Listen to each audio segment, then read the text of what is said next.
Have you ever wondered what happens when a prince loses everything? When the gilded cage shatters and they're cast out into the cold, harsh world, most would fade into obscurity, a forgotten footnote in history. But not our protagonist.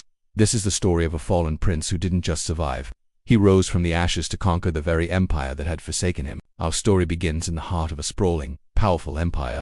Prince Valerius was the golden child, the heir apparent, admired for his sharp mind and even sharper sword. He lived a life of unimaginable privilege, trained from birth to rule. The halls of the imperial palace echoed with whispers of his destined greatness, but destiny, as we know, is a fickle thing. The emperor, his father, was a man consumed by paranoia, seeing shadows and rivals in every corner, even in his own son. One fateful night, the palace guards, men who had once bowed to Valerius, stormed his chambers. Framed for a conspiracy he knew nothing about, he was declared a traitor.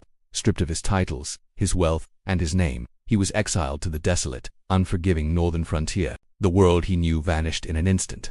He was no longer a prince, just another nameless exile, left to perish in the wilderness. The fall was swift, brutal, and absolute. For most, this would be the end. But for Valerius it was a brutal, terrifying beginning. The northern frontier was a land of biting winds, scarce food, and people hardened by generations of struggle. He had to learn to hunt, to track, to fight, not for sport in an arena, but for his next meal, for his very life. The soft hands of a prince became calloused and scarred. The pampered boy died, and in his place a survivor was forged. He learned the true meaning of strength, not from courtly instructors, but from the raw, untamed land and its people. Among the outcasts and forgotten tribes of the north, Valerius found something he never had in the palace: true camaraderie. He didn't lead by birthright, but by example. He shared his meager rations, defended the weak, and used his strategic knowledge, not for mock battles, but to protect his newfound community from raids and beasts. He earned their respect, not with a crown, but with sweat and blood. They saw not a fallen prince, but a leader. They called him the North Star, a guide in their dark world. Years passed. While the empire festered with corruption and the paranoid emperor's grip tightened, Valerius was uniting the disparate northern tribes. He taught them imperial military tactics, combining their fierce guerrilla-style warfare with disciplined formations. He created a new kind of army, a loyal, resilient force bound together by shared hardship and a common purpose. The whispers of the North Star grew louder, carried on the wind, reaching even the capital. They were no longer a scattered people. They were a nation in the making, with Valerius at its heart. Meanwhile, the empire was crumbling from within. The emperor's tyranny had bred discontent. The economy faltered, the people starved, and the nobility plotted in the shadows.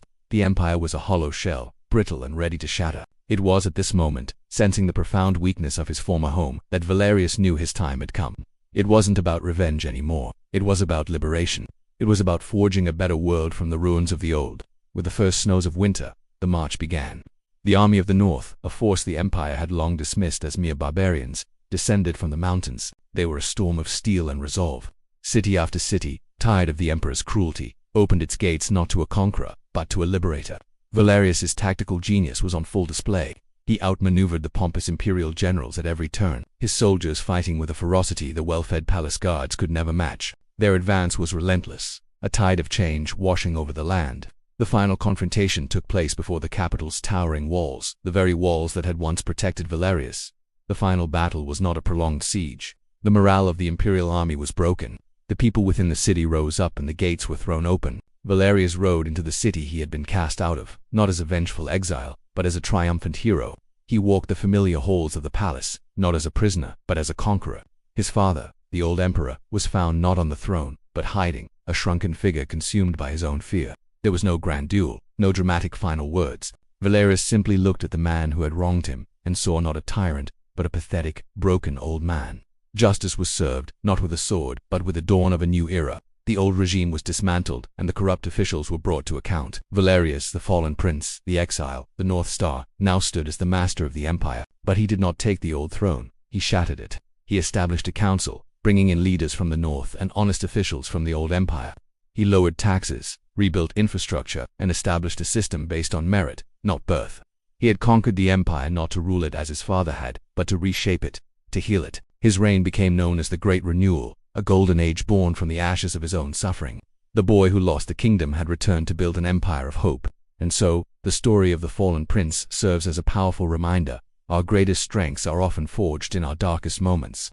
It's not where we start that defines us, but how we rise after we fall. Thank you so much for watching. If you enjoyed this story, please hit that like button, and subscribe to our channel for more epic tales from history and legend. We'd love to hear your thoughts in the comments below. Until next time, stay curious.